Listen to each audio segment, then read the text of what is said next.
100 বছর। কাজেই আমরা যদি সত্য যুগের যুগধর্ম পালন করি সেটা আমাদের পক্ষে সম্ভব না।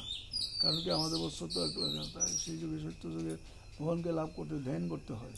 তো ধ্যান করতে গেলে তো আর সময় নেই, 100 বছরে কি। তারপরে তারপরে হইল রাম, না রাম তো মর্যাদা পুরুষোত্তম রাম, তাকে লাভ করতে হলে যজ্ঞ, যজ্ঞ করতে হয়।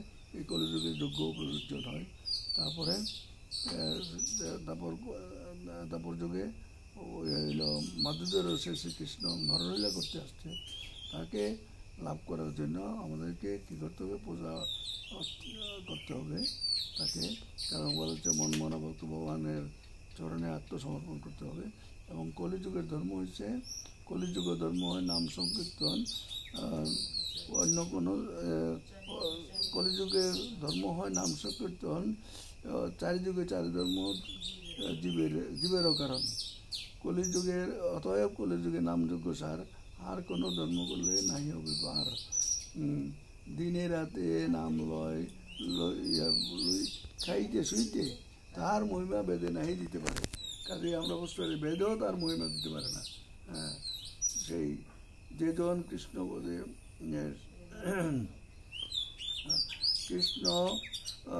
কৃষ্ণ বোধে তাহার মহাভাগ্য শোনেন ভক্তগণ, কলিযুগে নাহি তপযজ্ঞ, যেজন কৃষ্ণ বোধে তাহার মহাভাগ্য। অতএব গৃহে তুমি কৃষ্ণবোধ গিয়া কুটিনাটি পুরী একান্ত হইয়া। সুতরাং আমরা বুঝতে পারছি যে একান্ত হইয়া আমরা হরিনাম জপ করলেই আমরা এই কলিযুগের এই যুগোপযোগী ধর্ম পালন করেই আমরা পারবো। অন্য যুগের ধর্ম আমাদের পালন করা সম্ভব না, আমরা পারবো না, বলতে যেও পারি না। হরের নাম হরের নাম হরের নাম, ওই লোকে বলো কলো নাচতেব নাচতেব নাচতেব গতি 3 বার বলছে। 3 সত্য করে যেমন একটা ইয়ে করা, সেই জন্য এটা কিন্তু আমাদের কথা, এটা কিন্তু বৃহৎ নারদীয় পুরাণের কথা।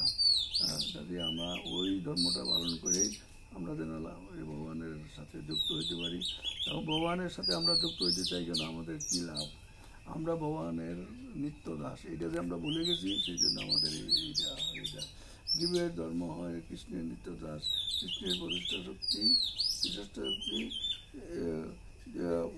প্রকাশ।